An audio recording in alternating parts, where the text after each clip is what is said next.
and saying, this is a success. What a great job. Your hard work paid off.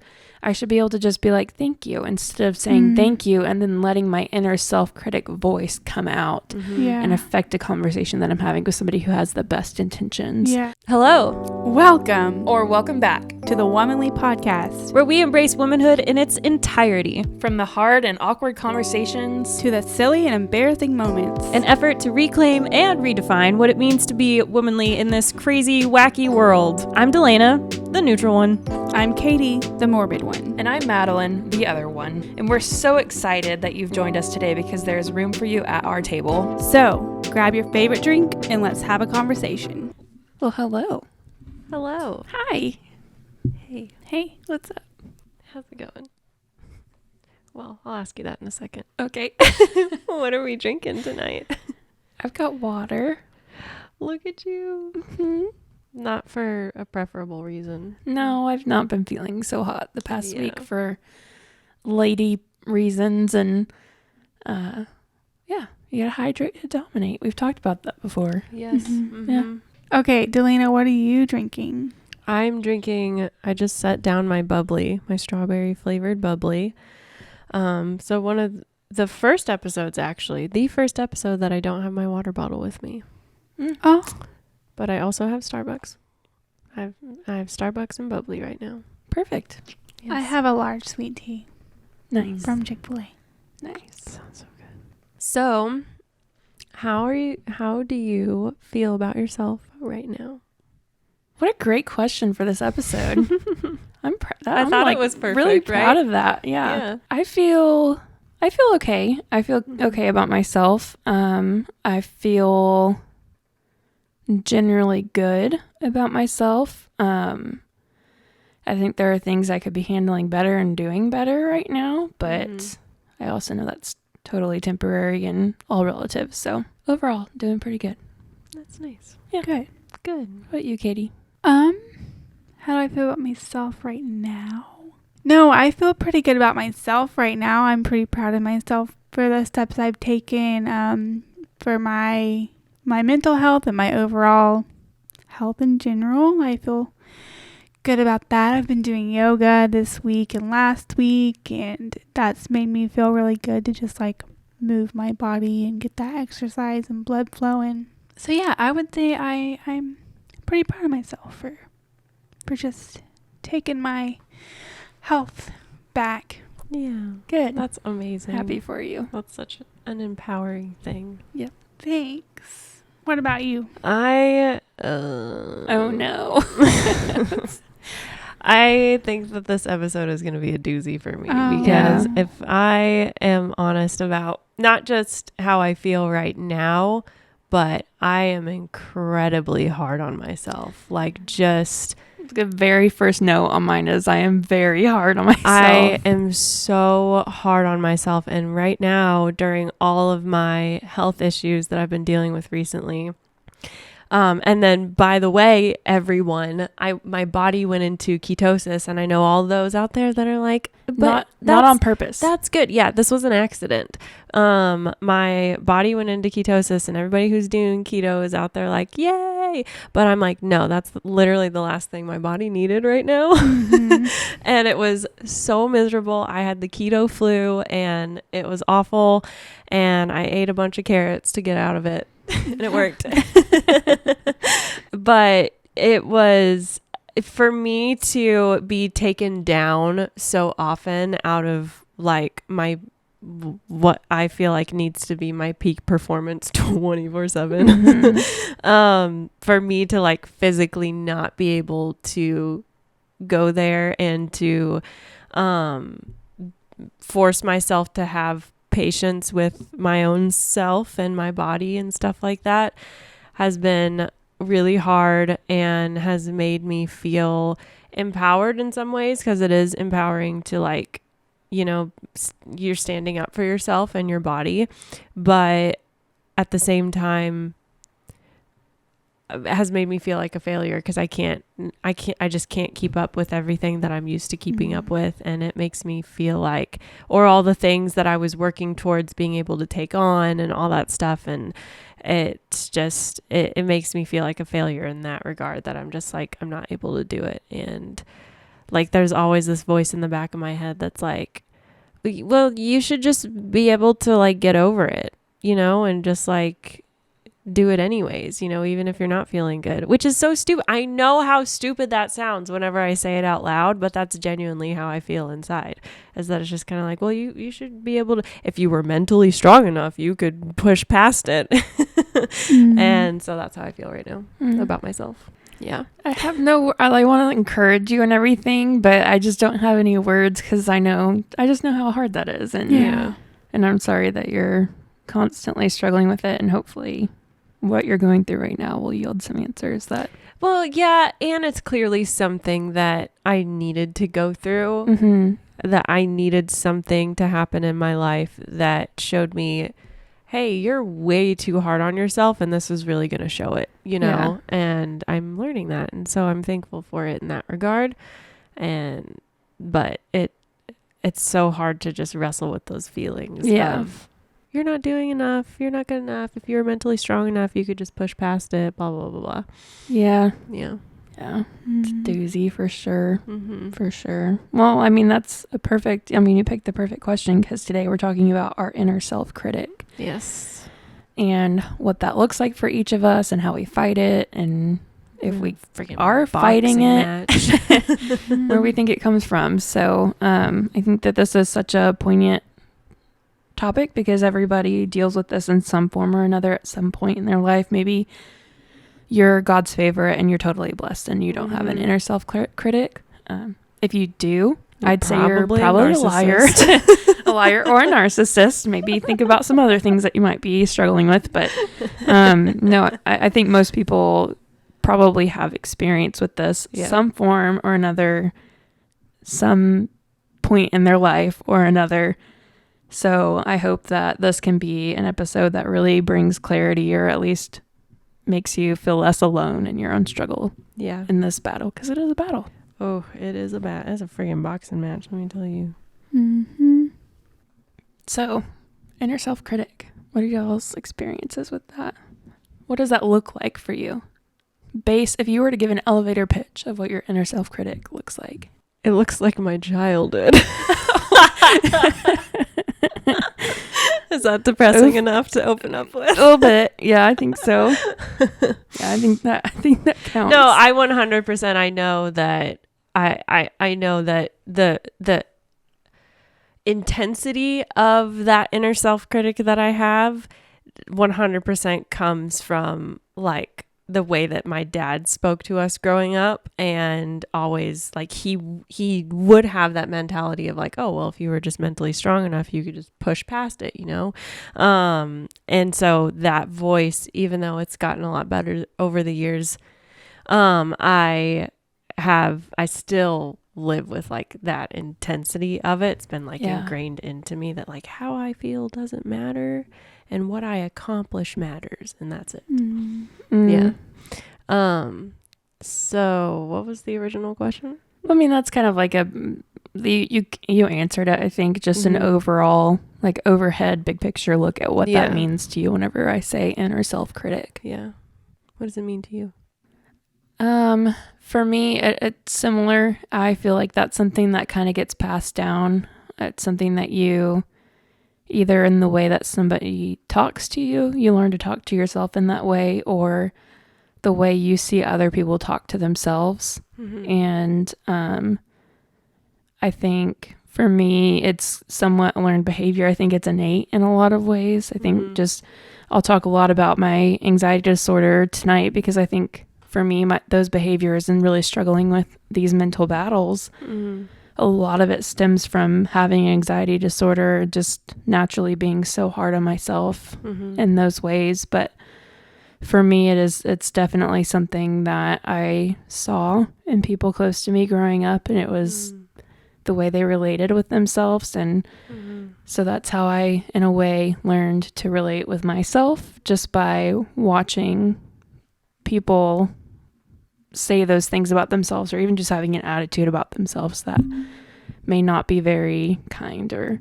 at least accurate. So for me, yeah, it's a learned thing as well as something that is just naturally a struggle for me, and at times it has been quite debilitating. So What about you, Katie? What does it mean to you whenever you think of your inner self-critic? Critic? I added a T to the end there. I mean, one of the main things I thought of when I was taking notes for this is just dismissive. That's a good word. Yeah. On all levels, just like dismissive. yeah. Just dismissing all of my good thoughts about myself and every achievement, every good thing. Win, victory, Every victory won. That's what I kind of think about when I think of my inner self-critic. I think I like that you've assigned a word to it. If I were to assign a word to mine, it would be doubt. Yeah. It's definitely doubt. Like literally the word that came to mind was idiot. Like I just like make it's insulting. It's insulting. Yeah. It makes me feel like an idiot and like I'm small and incapable. Belittling. Incapable. Okay. I think is the word. Yeah. Okay. Yeah. Like Yeah. It's really interesting, all of our different words for it. Yeah. Yeah, mine is definitely doubt. I mentioned, and I've mentioned in other episodes too, that I a handful of years ago was diagnosed with an anxiety disorder. And one of the things that I struggle with most with this, and is one of my biggest struggles with my inner self-critic, is that I have crippling self-doubt. Like it doesn't matter how many wins I've ever had. It doesn't matter how hard I work towards something. Sometimes I just do not believe in myself at all. And one of the stories that I can tell is that during my master's degree, this is kind of, it's so hard to even put into words in a way that accurately explains how deep this doubt ran for me. But I had a midterm that I had to turn in, and I waited a little bit longer than I should have to get started on it, and it ended up being a series of 5 essays. I have never struggled with writing essays and getting good grades on them, at all. But to this point, I had a 4.0 in my master's degree, and I was doing well in it, and I turned in this midterm, and the moment I hit post or submit or whatever, I was just so unbelievably, deeply, completely certain that I had failed it. That it was going to, not even just failed it, like got a 54 on it. No, failed it like it's going to come back with a 5 out of 100. Having written 5 essays, I thought the work that I did deserved a 5 out of 100. Dang. I was so resolved in my doubt that I was sure that I failed it, that I wasn't going to pass the class. And all this, I can't even express to you how deep this ran for me. And it seems like such a small thing to give as an example for this, but it was just I just was resolved that I had failed it. And then like a week later or something, it came back, I got 100. Oh my So gosh. like the work that I did on it was worth 100, but I just doubted myself so fully that I didn't believe that the work that I did, that the knowledge that I possessed, that the skills that I have would earn me a 100 on that. Sometimes I feel like, for me, I know that it comes from a control thing, where it's like, if I don't go in knowing that I can do this, then there's no way that what comes out on the other side is that I did it. Yeah. Because like that was not what I decided in my mind. That's not the control that I felt like I had in this situation. Yeah.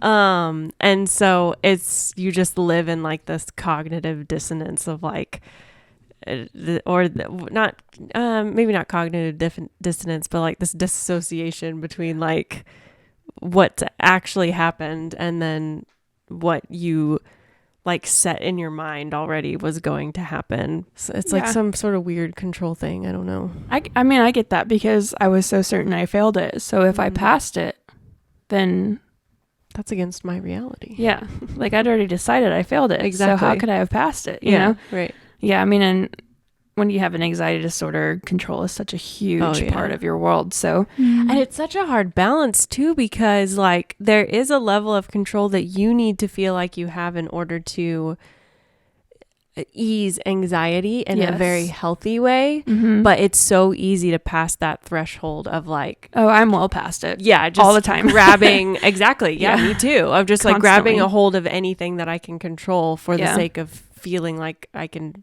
not be anxious and be in control. Yeah. One of the things that I've kind of learned to think in those moments is just thinking like you've done this before, whatever it is you're doubting yourself in, you've likely done it before, and you did fine probably, or at least you survived through it, you got through it. And so why are you doubting yourself? What makes this moment any different? Why can't you do it this time? Why can't you survive this time? Why can't you succeed this time? Yeah.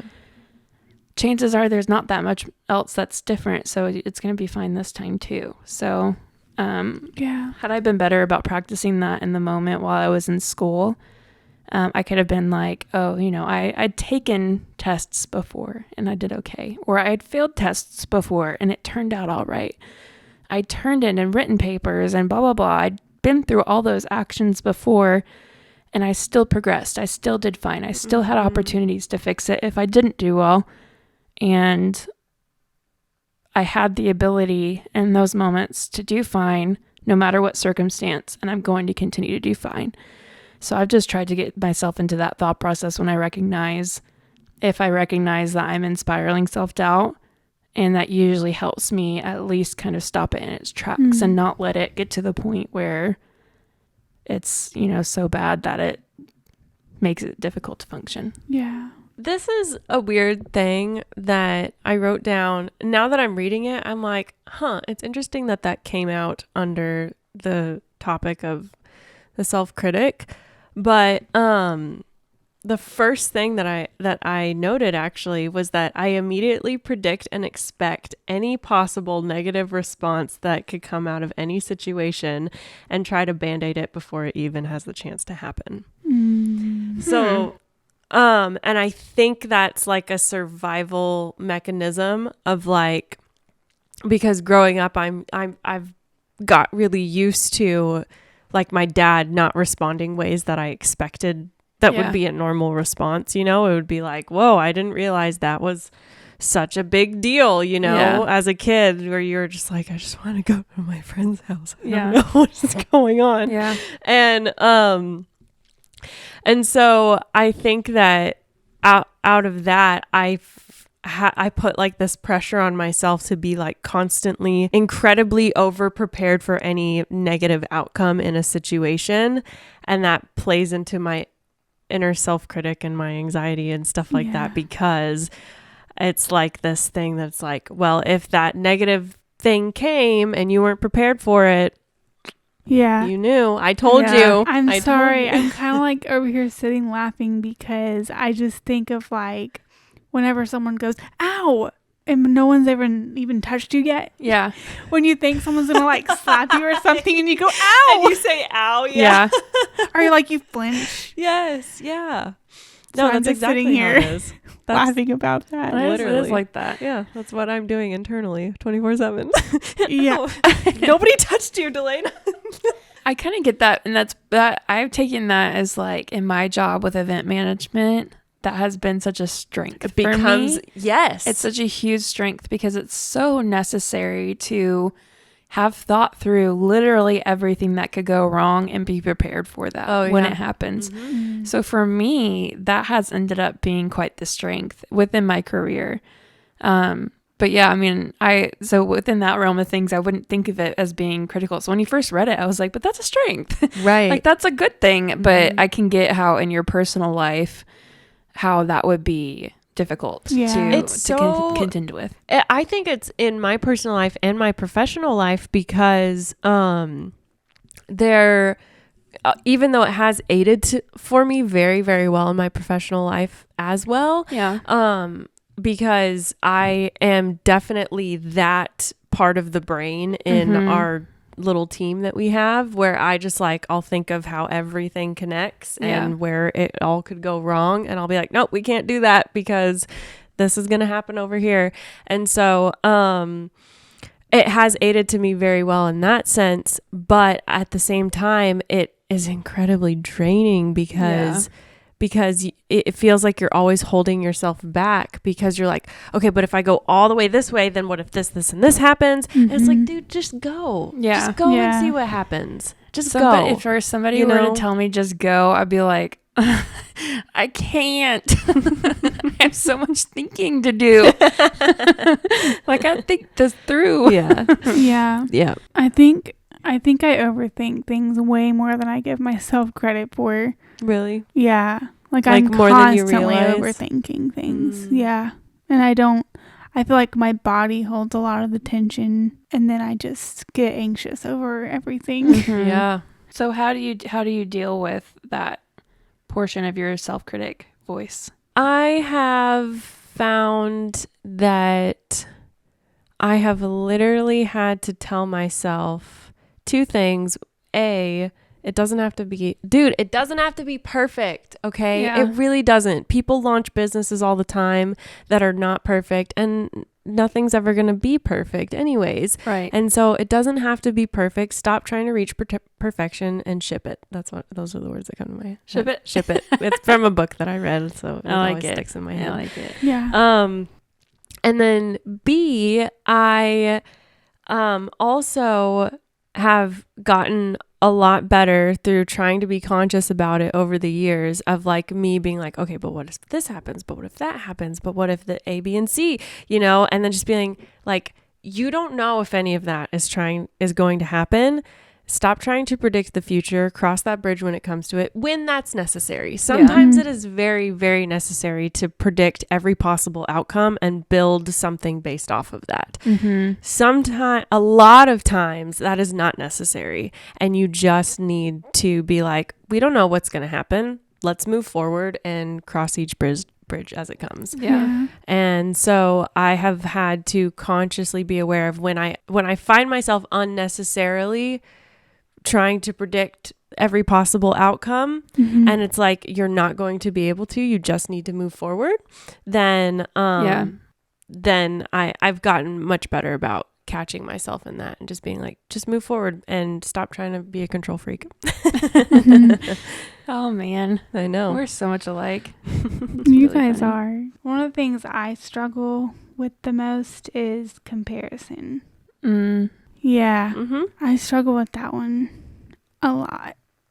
Like every day. I feel like self-doubt and stuff like that is like the baseline of your self-critic. Like that those can be like the core of it. And then the comparison is just the twist of the knife. Yeah. Oh Yeah. my gosh, that's so true. So is it like comparing yourself to other people? I mean, I don't know what else it would be, but what does it look like for you specifically with your comparison struggle? I would say currently just comparing my current life situation to other people's. It's not like you're not where you're supposed to be kind of thing. It's just like you're not where you want to be and other people are. Somehow I believe that where I am is where I'm supposed to be, but I'm having a really, really hard time getting past the fact that it's not where I saw myself. Or you where you want to be. Or anywhere near where I want to be. Mm-hmm. But I feel like somehow it's where I'm supposed to be, but it's super uncomfortable. Mm-hmm. I tend to compare myself to like others around me who mostly like my same age, like nearing their 30s. And I'm like, this is not where I saw myself. So I would say that's the biggest one I struggle with right now. It's a comparison. It's a big one, everybody. Yeah. Mm-hmm. Good God. I often compare situation, like it'll be situational. Does it feel like just a sideways move? Like you haven't really gone forward, you haven't really gone back, you just kind of... Yeah, I sort of feel like a crab. Yeah. Yep. Just kind of going back and forth. Yep. Exactly. Emotionally, physically, Yeah. all of the above. One of the ways I combat that is responding with a more accurate statement. I'm not good at this, but whenever I find myself doing that, I feel like it helps. In situations where it's like negative thought after negative thought, this is not really how it is. You're just throwing yourself a pity party. Sometimes we have to do that, but you can take it too far and then you're like going a downward spiral. Finding things to be thankful for: a roof over your head, a car that runs, a great spouse, or a great partner, or whatever it is. Just combating those really negative thoughts with things that are true and that are good, like in this moment.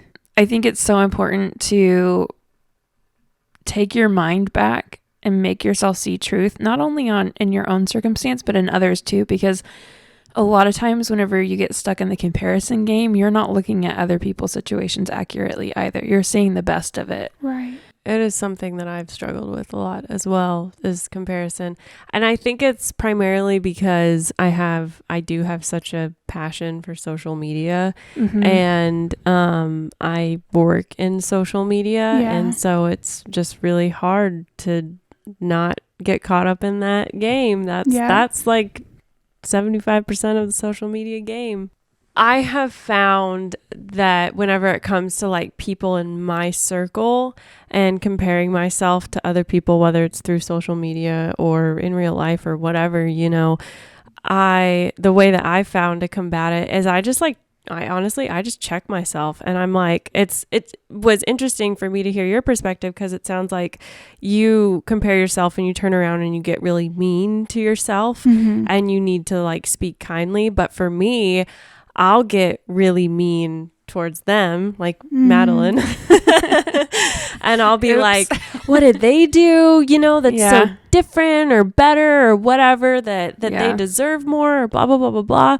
And so then I just need to check myself. And many times, and I've gotten so much better about it, but many times throughout the year, I remember one specific time I was like, it was like this voice just came into my head, and it was like, why can't you just be happy for somebody? Like, why can't you just let somebody be smarter than you? Why can't you let somebody be more accomplished than you? Why can't you let somebody have what you have and be so happy for them and not see it as a reflection of yourself? Why is that such an issue? Why are you that self-centered? You've just awoken something in me, because now I'm like realizing, I think the idea of comparison is so tied to this inner self-critic. That comparison is something that you end up being mean to yourself about. But you're right that it's like you can experience comparison and it has nothing to do with how you treat yourself whatsoever. It has so much more to do with how you view other people and where they're at and whether or not they deserve it. So I take back my statement. I do struggle with it. It's just that it's not something that I'm mean to myself about. Personal. It's not like something that I personally take hold of and let poison myself internally, although you could argue that it does if it's affecting the way you view others and think about others. And I already had identified that I was prideful in the moments that I do struggle with comparison. So yeah, you've enlightened me. Thanks. I know, right? It'll knock your pride right down. I need that. I need it too. Yeah. Look, I'm exposing my nasty parts right now. Okay, do it, girl. There's almost always somebody who is it's not like a fixation or something, but it's always one person. They're it's like never the target. Yeah, it's like I try to be kind and everything to everybody else, and usually it's not hard. But there's always one person that I have to try extra hard to be nice to. And I'm imperfect in it. And I'm prideful. And I play the games, the comparison games, whatever. And often, because I'm prideful and imperfect, I come out on top in them. Expose your nasty bits, because it holds you accountable. And but not like the nasty bits, just like expose the ones that need to be, you need to be held accountable for and talk about. Yeah. So yeah, you know what? Yes, you're correct in that. That is definitely something I struggle with. Yeah. It's just not internal. You think everyone else has it so much easier than you. Oh, You yeah. have no idea The what they're going self-pity. through. Mm-hmm. Like, you have no idea, Mhm. especially through social media. Mm-hmm. Guys, I think I'm going to delete my Instagram. Do it. That was unison right there. Do Okay. it. Do I'm it. gonna Right now? Ooh, on the Womanly podcast. Guys, this is breaking news. Oh, she's hovering. Get rid of that app. She just deleted. She deleted her app. Wow. So proud of I'm you. so proud of you. Yeah, I That just was did liberating. Yeah. Well, so another thing, and we've talked about this in our Being Left Out episode, but imposter syndrome is a big part of my inner self-critic. Yeah. I will, and it's something that I have very, very little control over. But I'll often find myself in situations where I feel so out of place. I feel very, very other. Like the only word I can really assign to it is I feel so other. Like I have no place being there. I'm not wanted there. I'm just there because people, feel obligated to have me in that space, whether it be family. And honestly, often it's the worst whenever I am in a room of people that I know for a fact love me and want me to be there, that I feel imposter syndrome so deeply. A lot of times it's with family, and it's the most bizarre thing because those are the people that you should feel the most comfortable with, and it's nothing to do with how they treat me or how they behave. It's entirely how I view myself in that moment, and it's so difficult to combat that. And I still struggle with it a lot of the times, and sometimes I just have to go about being around them kind of pretending like I feel comfortable in that situation and like I feel like I should be there. And usually a lot of times there's at least some point where something's said or done that snaps me out of it and I feel better. I feel like, oh yeah, okay, actually they do want me here. It's like that visual, physical confirmation. Yeah, looking back on my life, as you were talking, I was like, oh yeah, I guess whenever I was like a little kid, I can remember feeling significant amounts of imposter syndrome. Like, I'm not supposed to be here. Like, and I would just, so much so that I would like almost try to not exist in that moment, like not talk, just be very quiet, like try to just be in the background. Child.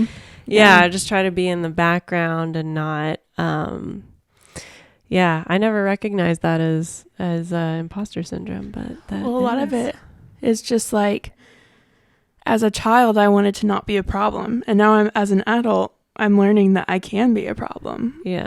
I may not be a Sometimes. problem, but I can take up space and I can have a presence. And if people have a problem with that, then whatever, that's on them. Yeah. But I'm allowed that because everybody else takes that and runs with it all the time. Why can't I? Y'all were talking about how y'all wanted to just like fade into the background as kids and maybe even young adults. Still sometimes, honestly. I mean, I feel like I definitely I struggled with imposter syndrome on some level, but for me, like I would get loud and obnoxious to like as a defense mechanism. That makes sense. Yeah. I know people and who I are like just that. realized that Wow. when y'all were talking about that. Wow. At the risk of sounding super like crunchy right now, one thing that I've sort of been practicing when I'm dealing with comparison or whatever, I've been taking time to like breathe. And that helps a lot. And like meditate. Yeah. I recently downloaded Expectful. It has all kinds of like meditations, sleep meditations during the day when you're feeling anxious or sad. It's got tons of stuff, tons of resources to just like take a moment and like breathe and like listen to like just a really calming encouraging voice, and it's been really good. That's awesome. I do breathing exercises a lot. Yeah. And there's all kinds of different ones that you can do, but it's just like counting to whatever while you breathe in, and then holding it for however long, and then exhaling for however long, and doing that for a long period of time. And it's so relaxing. Yeah. And the nice thing about it is it takes your focus on literally everything else, and the mental clutter. It brings it into this moment where all you're focusing on is your breath and your count, and that's it. The rhythm. Yeah, it's so nice. I do that a lot whenever I can't sleep too. It helps me get to sleep much better. The other note that I wrote down was that in terms of like any form of self-critic, whether it's self-comparison or, however that comes out, being critical of others, being critical of yourself, I feel like the first thing to combat it whenever you're being super mean to yourself is that you have to first learn that it is a lie. Mm-hmm. It is a liar. Like 100%. The inner self-critic is a liar. And then once you learn that, you have to learn how to believe it. Yeah. Because I think if you ask almost anybody, they would be like, yeah, I know it's just the lies in my head, like they know, but they don't really know. Yeah. You know what I'm saying? Like in their heart, in their soul, they don't really believe that that's a lie. And once you can start to believe that is actually lies that are being told to you, is whenever I feel like you are enabled to actually combat it and actually even catch it in the moment, and get better at catching it in those moments. Because that's the only way that I've been able to like move forward a lot, is being able to catch it. But the way I've been able to catch it is by learning to believe that is actually a lie, you know? And one of my epiphany moments that kind of brought me to being able to believe that it is a lie was because I was accomplishing a lot in my career, and every step of the way I was having significant imposter syndrome. Mm-hmm. And I would just feel like this just feels like, do they know who they're hiring? Is it a mistake? Like, is it whatever? In the meantime, my husband would be like, they don't know who they're hiring. Like, they just made the best hire they've ever made. He would say stuff like that all the time. And I always got promotions. It's like everything around me was telling me I am great in the workplace. I'm a valuable asset, all these things. But I didn't believe it, know? And But then I had this moment where actually it was part of my home group at the time. We're not part of it anymore, but it's like a home group or a small group is like a small community that you get together. If you attend a church, a lot of times it'll be like you all meet at their house one evening a week. And we were part of a small group at that time. And I heard one of the girls had just gotten a really nice promotion at her job, and she was talking all the same things that I said to myself. And I was like, I had this moment where I was like, oh my gosh, like that's how because I was sitting there and I was thinking like, yeah, she totally deserves that. Like she's totally capable. And sure, because one of her concerns was that there were things that skills that she needed to build in order to be fully in that role, Right. But even hearing that, I was like, but she's going to be able to do it. Like, she's obviously so smart and so capable and all this stuff. But she was saying all the same things that I said to myself, she was saying to us. And that's when I had this moment where I was like, oh my gosh. And I told her, I said, the reason that they gave you that promotion is because they see something in you that you don't see in yourself. Right. And whenever I was saying that, I was talking to myself as well, because I was like, I just was putting all these puzzle pieces together as I was saying it. And it was like, so then that was the moment that I was like, there is very appropriate times and places where you need to trust somebody else's word above your own. And that is one of them, where it's like, there's obviously something here that you're seeing in me that I don't see in myself yet. And so I'm going to take your word for it and believe that I'm capable of this and try to find that in myself. Yeah, I love that. I think so much of this too, for you and me specifically, has been like, we're perfectionists. And if you're not, if things aren't perfect, then you're doing something wrong. Mm-hmm. And I actually had that called out in me because I kind of forget. I mean, I know that I'm that way, but I kind of forget. And you don't think about how that comes off to other people until you're in a situation like what you're talking about. But I had an event at the beginning of the month that I put on, and it was by no means a perfect event whatsoever. It was a success. There were a ton of people that came out, really enjoyed themselves, had fun. They did not give two flying whatevers about the fact that certain things didn't go right. And I would know for a fact that a lot of the things that didn't go right, they didn't know about. Yeah. So I had a coworker there, and she was complimenting me on the success of the event and my work and everything. And I was like, yeah, it's not perfect, but it's been pretty good. She's like, you always do that. Every time that you're given a compliment on something, you just kind of brush it away. Like it's, yeah, but it's not perfect. And I was like, well, that's because I'm a perfectionist. And I kind of explained it away like that. I was like, oh, that's just who I am. But how does that affect people who are trying to compliment you on something like that you can't take their compliment? That's, I in those moments, I need to be better about training myself to be like, you know what is a better way to respond? Even if I don't feel like it's perfect, I should just be able to say thank you. Yeah. Like you see this in me, and you're complimenting this in me, and saying, this is a success. What a great job. Your hard work paid off. I should be able to just be like, thank you, instead of saying thank you and then letting my inner self-critic voice come out and affect a conversation that I'm having with somebody who has the best intentions. Yeah. So that's what I was thinking of whenever you were talking about that. And whenever you said perfectionism, that also reminded me of like that whole battle of like, if it's not perfect, so that's one of the notes that I wrote down as well. What I wrote down exactly was something that comes from my hands isn't good enough unless it, like, I gave it my absolute very best, ran myself into the ground, to do make it the absolute perfect that it could be.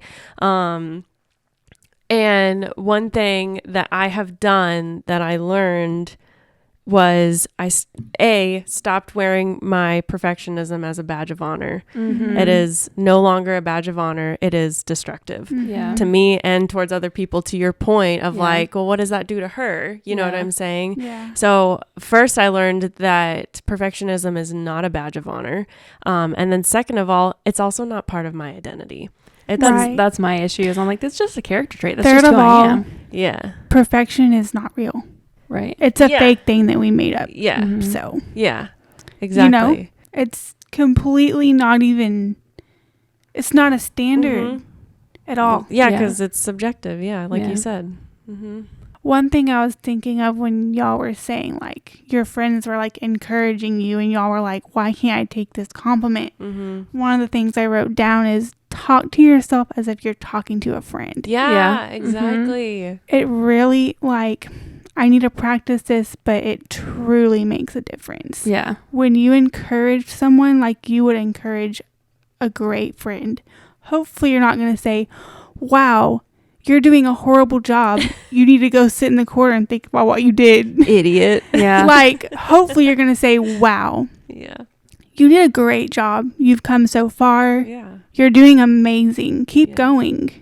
Keep striving for more. Yeah, and I think you can even still, like, if you need to, I think, especially in my job, like, I have to acknowledge the failures and the hard things and the things that didn't work out, because we oftentimes turn around and do that event again a year later. So you have to acknowledge those things. But what I can do in that moment is, instead of being like, yeah, it was good, but it wasn't perfect, I could be like, it was good, it had its faults, but I did get through them and I took care of them, and people didn't notice. They had a great time anyway, and that's what matters. Yeah. Or even just being like, thank you so much. That means so much, because so many things went wrong behind the scenes. It's really nice to hear somebody say that. Yeah. That everybody had a good time regardless. Yeah. So there's definitely some reframing that can be done around all of that, for sure.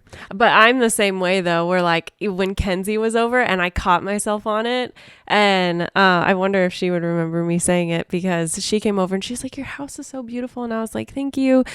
There's so much more that I want to get done to it. And then I was like, but I'm not dismissing what I've done. Yeah. I was like, I'm just saying, I just want to share what else I want to do. She's going to listen to this episode and text me immediately. That's funny. Yeah. No, it's, and I think part of it for me is an imposter syndrome too, because I feel like people expect perfection. They really don't. No. Like most of the time people expect like They just wanna have a good time. They expect your best. Well, but not even that, because honestly, I think a lot of people give like 40%, and I feel like I give like 200% all the time. Yeah. You don't have to give that much of yourself to anything if you don't want to, especially if it's like killing you. But Yes, Right. exactly. I have to remind myself that like you don't have to give that much of yourself to anything, and in fact, whenever you do, you're actually hurting yourself more than you're helping anything. Yes. So, one of the other things that I struggle with, aside from like doubt and imposter syndrome and perfectionism and all that being like the main ones, I also have just kind of like a general uneasiness surrounding things, and a lot of it is overthinking. So if I have like any sort of like discontent or uneasiness revolving anything at all, I'm going to overthink it. Mm-hmm. And it's almost as if it's like an opportunity for me to latch onto it and overthink it to try to like make that discomfort or uneasiness go away. I don't think that discomfort and uneasiness are wrong or bad things to experience at all. I think a lot of times that can spur a lot of growth, Yeah. and it can spur some really like awesome opportunities and things for you to do. But whenever you meet those moments with overthinking, it gets you stuck. Like you can't move past that. So, and a lot of times it's not really like I'm overthinking it in a way that I'm being really horrible to myself or being mean to myself. It's more kind of like what we touched on earlier, that it's a control thing. Like if it's uneasiness or discomfort, I'm like, why can't you be comfortable right now? Why isn't this something that's bothering you? And how do you fix it? How do you get comfortable? How do you find your ease again? And just kind of harping on that in a way that continues to build that discomfort and that lack of ease. It's just a vicious cycle. And then you get to the point where you are being really mean to yourself and everything because you can't find that comfort again. And this is my favorite. If I had to pick a favorite one, this would be my favorite one, because the way that I combat it is the best. I just try to recenter myself. Like whenever I'm spiraling in those thought patterns and overthinking, like I turn off all my electronics and I seek out calmness and quiet. A lot of times this is my spa music time, where I take a really nice bath or read a book or go on a walk outside, spend time outdoors, have like a healthy snack, drink lots of water. And it's just those things that are making you feel uneasy or just like not having comfort or whatever, calm, that cause you to spiral into the control and the overthinking and the bad thoughts and all of that.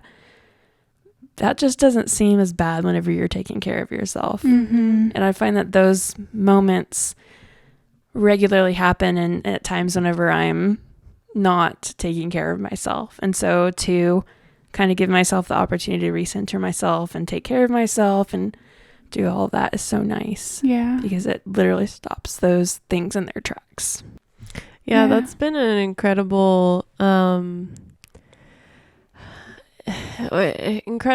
interesting thing for me with all my health stuff, because I've had to like set significant boundaries whenever it comes to my workload. Like if I just feel like I can't do something, like my only option is to get the Womanly episode out down to the wire, then that's what has to happen. And for me to like actively, I actually have to choose in those moments. Like I am not giving up on something and not like not giving my best to something by giving myself this time. I'm doing the opposite. I am, and I say this as I am also learning this, but I am I am giving more to this project, womanly work, whatever it is. I'm giving more to this project by giving more to myself. Yes. You know, Absolutely. and giving myself a day off and rescheduling a client call and stuff because my body went into ketosis unexpectedly and I've got severe brain fog. You know what I'm saying? And just knowing that like that's what's ultimately going to be better for everyone. Like if that's what's going to enable me to show up the way that I want to show up and need to show up. And it's also going to be what my body needs, you know, in order to, and your mind and my mind. And so it's been really, really hard for me to not be self-critical in those. But again, I think it's interesting that we're talking about this episode right now, right after I've gone through this past week, you know, because I had to wrestle with all of those feelings of just kind of like, otherwise I would have normally pushed through it. But I was like, I feel like this is an opportunity for me to do it better. Yeah. You know, do it right, but not in the perfectionism sense, but do it the good way. Yeah. You know? The healthy way. The healthy way. I'm definitely so much like that. Like I get guilty whenever I take a day off. Mm-hmm. I took like 1 hour, like left an hour early on Friday last week. Mm-hmm. And I was like, why? It's just an hour. You could have worked another hour. Yeah. But it's like, no, take the hour off. It's just an hour. Girl, how many times you worked over that hour? You know what I'm saying? They'll survive without you. Take it. Mm-hmm. And but my brain immediately wants to be like, well, you're useless if you don't give them that hour the way they expect it. You're just kind of useless, you know? Like, no. It's so funny whenever you say it out loud. Yeah, it is. It's just stupid. It's like, what? Silly. It's an hour on a Friday. Nobody is going to be working on that at that point. Like you and me, we're all useless between 4 and 5 p.m. on a Friday. Let's be honest. Whether we're at work or we're not. We're all just looking to kill time. So you and me just need to go live in like Germany or somewhere in Europe because they'd be like, oh yeah, leave early. Yeah, right. See you later. Oh my gosh. See you on Monday. Right. My last note is I still struggle so much. Like it is better. I'm actually having a better week in terms of like the inner self-critic right now. And I think it's because I've like made a conscious decision to be like, look, we're going to do this the good way. Okay. And, we did that and that was a really good exercise for me. But I mean, it brings me like mentally and emotionally to my knees like almost on a weekly basis. I'm just so freaking hard on myself about everything. So if anybody out there is struggling as well, you're definitely not alone. You got a whole table of us. I just want to end us on a really good quote I found earlier by Amy Mercy. I think that's how you say her name. Your inner self-critic is simply a part of you that just needs more self-love. Yeah. Oh, I love that. I really got chills. Do you know what my mind filled in the last bit of that with, though, is that your inner self-critic is a part of you that needs to shut up. That too. How critical of you. I like the self-love bit a bit more, though. That's a little bit nicer than, dude, shut up. But sometimes your inner self-critic just has to shut up, too. It does. Let's read that one more time. Okay. Your Katie's like, clearly we need to hear this again. Sorry. I can't. I took away from it. Do it again. We'll marinate. It all needs to stay in. Your inner self-critic is simply a part of you that needs more self-love. We'll keep everything in, but I needed to repeat it, obviously. Yeah. She gave Madeline big eyes whenever she said that. Yeah. Obviously. Sorry. I love you, inner self. I don't believe it. That wasn't very convincing. I know. I'll practice it. I will. I promise. She's going to read it again. I'm going to wake up to that text message every single morning. You're going to come over and write it on my mirror. I love that though, because it's like, it's the way that I've been thinking about my body and also like emotions in general recently, where they have a logic of their own and they're just like these little like alarms going off saying, hey, Mhm. there's something here that needs attention. And that's what I think our inner critic is also saying. It was saying like, hey, this part of you really needs some love over here. Yeah. You know? So, Yeah. Yeah. I love It that. needs Actually, that's a very break. sweet. Yeah. That's very sweet. I I like the thought way it of was thinking good. it like that. Ask what we can give to our self-critic and not take away from it. Mm-hmm. Because normally when we take away from it, we're taking bad stuff away from it, because that's all you can do. But if you're giving to it, normally it's going to be something positive, something Yeah. I think encouraging. that's so important, because I think now that you say it like that, so many people, their advice is how to silence your inner self-critic. Maybe what we need to do is No. learn to listen better We need to and to understand. we need to confront it. Yeah. Yes, it's Yeah. exactly like whenever you are dealing with health issues, you know, it's you like can't just ignore Yes. it. Mask them. Yeah. yeah, it's like if you're having at least this is what I've learned about my body right now. Like if you're having a sensitivity to a certain food, it's because there's something going on behind that that's causing that sensitivity, right? And so that's not always the case, but it's like, okay, what do I need to give to my body Yeah. to help it function the way that it's supposed to function? Mhm. Right. And yeah, I think it's the same way. Yeah. So Mhm. cool. So be kind to yourself. Be Yeah. kind to yourself. Try to Grace. nurture those areas that are obviously asking for some attention. Some nurturing. And we're going to And- try to do the same thing and take our own advice. We're right there with you. Exactly. Also, eat your carrots. Yeah, don't go into ketosis unless you're trying to. Yeah. That's my recommendation. And then at that point, make sure that your doctor approves. What are y'all looking forward to this week? I'm looking forward to going to Brad and Caitlin. Yay! That'd be so fun. At this point, y'all have met Caitlin. She was our very first guest. Mm-hmm. And they live in a different state, so that will be so fun. We're excited. I am taking a 4-day weekend, sort of. I have to work on Saturday a tiny bit, but otherwise, I'm not doing anything. Like a staycation.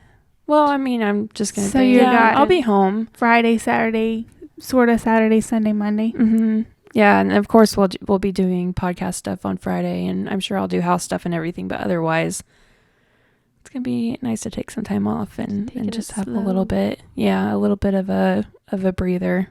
Be nice. Very That's nice. good. What about Guys. you? Guess what I'm looking forward to? Uh-oh. Wrapping up a project. Tell us about this project. No. This completely new project. No, listen, guys, I'm going to keep saying it until it's done so that you guys feel it the way that I feel it, okay? I still haven't wrapped up this dang project. So hopefully it'll get done this week. I'll let you know. Stay tuned. Stay tuned. Stay tuned to the end of next week's episode. Stay tuned to the end of this year. Right? You'll At get it this done rate, before yes, then. I will. You I will. definitely will. All right. Well, y'all drink your water and wear your sunscreen and have a great week. Bye. Bye. Thanks so much for hanging out with us again for this week's episode of the Womanly Podcast. Be sure to follow us on all of our social media to hang out with us in between episodes and see pieces of our conversations that we don't get to include in these episodes, plus all of our bloopery humanness. We're on Instagram at Womanly Pod and TikTok, YouTube, and Twitter at Womanly Podcast. We hope to hang out with you more there. Have a super womanly week.